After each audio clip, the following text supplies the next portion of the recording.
Snake island.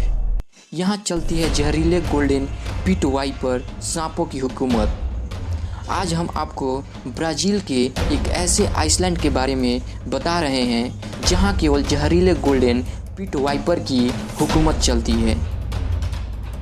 यह है Brazil के साओ पोलो 93 मील दूर समुद्र में स्थित एक आइसलैंड जिसका नाम है इलाह द्वीप, जिसे अब स्नेक आइलैंड कहते हैं।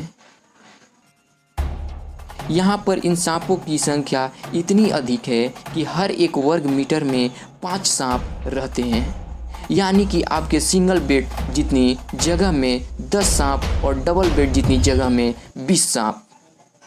इस सांप की गिनती विश्व के सबसे जहरीले सांपों में होती है।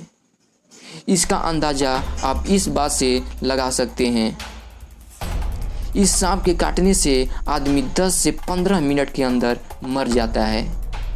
पूरे ब्राज़ील में सांपों के काटने से होने वाली मौतों में से 93% मौतों के लिए यही सांप जिम्मेदार हैं।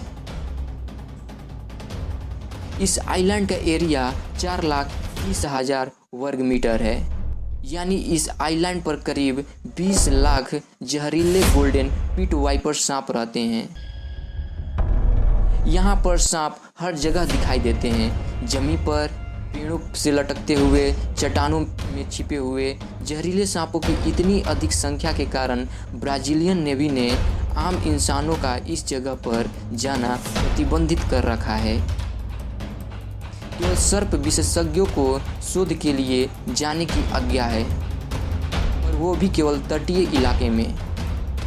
आइसलैंड के ज़्यादा अंदर जाने की किसी की भी हिम्मत नहीं पड़ती है। स्नेक आइलैंड की एक खौफनाक कहानी। अब हम आपको एक ऐसे परिवार की कहानी सुनाते हैं जो कि इनका शिकार हुआ था। यह आइसलैंड शुरू से ऐसा नहीं था। यहाँ पर पहले सांपों की इतनी आबादी नहीं थी। जो थे वो आइसलैंड के मध्य वाले भाग में थे, जो कि ज़्यादा घना था। यहाँ पर तट के पास एक लाइट हाउस बना हुआ है, जिसमें कि ब्राज़ीलियन नेवी का एक कर्मचारी ड्यूटी दिया करता था।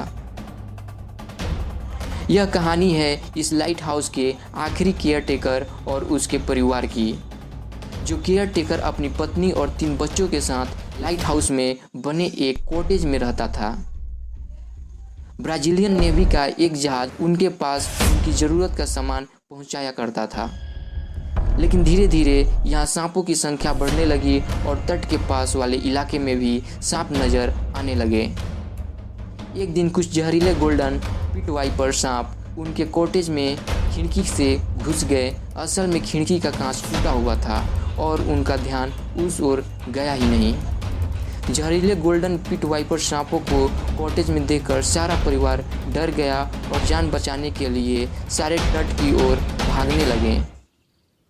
उनकी नाव बंधी हुई थी, पर अफसोस उनमें से कोई भी वहां तक नहीं पहुंच पाया और रास्ते में उनका शिकार बन गए। अगले दिन जब नेवी का जहाज़ वहां सामान उतारने पहुंचा तो उन सब की लाशें लाइट हाउस को जाने वाले रास्ते पर पड़ी मिली, जो कि जहर के कारण एकदम काली पड़ चुकी थी। इस घटना के बाद लाइट हाउस को हमेशा के बाद बंद कर दिया गया और आइसलैंड पर इंसानों का जाना प्रतिबंधित कर दिया गया। इस आइसलैंड से जुड़ी एक और घटना स्थानीय लोग बताते हैं। इस आइसलैंड पर केले के पेड़ भी बहुत से पाए जाते हैं। एक बार एक नाविक अपने साथियों के मना करने के बावजूद अंदर केले लेने चला गया और वहां पर सांप का शिकार हो गया। वो किसी तरह वापस अपनी नाव तक तो पहुंच गया, पर जिंदा नहीं बचा। यह आइसलैंड इस रूट से जाने वाली प्रवासी पक्षियों का रेस्टिंग पॉइंट है, जो कि इस वीरान टापू पर इन सांपों की मुख्य आहार श्रृंखला है और इन सांपों की संख्या इस हद तक बढ़ने के लिए जिम्मेदार है। दोस्तों, आपको यह वीडियो कैसा लगा कमेंट में ज़रूर बताएं, और यदि ये वीडियो अच्छा लगा हो तो आप हमारे चैनल को ज़रूर सब्सक्राइब करें। धन्यवाद।